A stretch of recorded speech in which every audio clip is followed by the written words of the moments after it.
咳嗽是一种身体正常的保护机制，不过如果久咳不愈，那就得小心喽。或许这些慢性咳嗽所造成的，究竟哪些症状算是慢性咳嗽呢？而哪些原因会导致慢性咳嗽？而慢性咳嗽又该如何治疗呢？让我们透过今天的健康1.0的单元，带你一起来了解。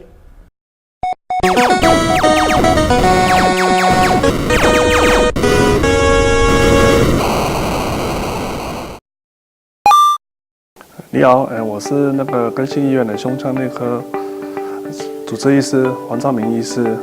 我今天要讲的议题是慢性咳嗽。但咳嗽是本来就是我们身体的一个正常的那个生理反应，因为咳嗽的时候，我们呼吸道里面如果受到刺激的时候，我们那个咳嗽可以帮呼吸道里面的痰或者是异物可以把它清除掉，也是一个那个自我防卫的功能。然后咳嗽是有时候真的蛮懊恼的因为有些人就是一直咳嗽到整晚没办法睡觉的时候，我也影响到白天的那个日常生活了。所以一般咳嗽我们要找出原因来，一定要治疗。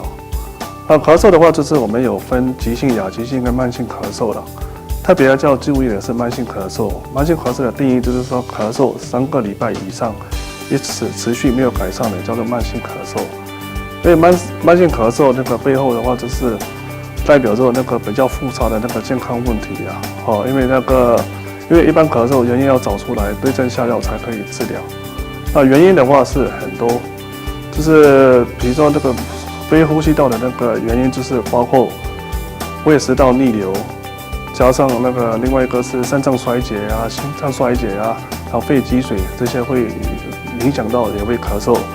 呼吸道部分只是鼻涕倒流、气喘，还有慢性气管炎，还有其他气管扩张症、气喘，还有加上肺肿瘤。这里面比较可怕、比较危险的是肺部肿瘤，另外或者是肺癌。因为肺癌的话是很重要，为什么？肺癌就是一直持续每年都是在增加的走势。然后肺癌本身就是如果发现的话，大部分就是比较晚期，大部分只有1/4的病人可以早期能够诊断出来。另外一个就是肺癌的死亡率是蛮高的。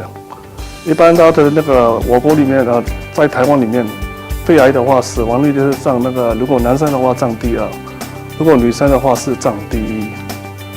然后另外一个就是说肺癌部分诊断部分是胸部 X 光的话，它有一些死角，就是没办法完全诊断出来。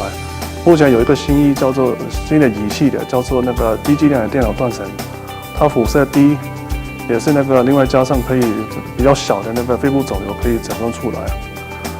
所以一般我们如果慢性咳嗽的话，不要忽视就是一定要找出原因来，去早期治疗、早期诊断，然后这样才会存活率增加。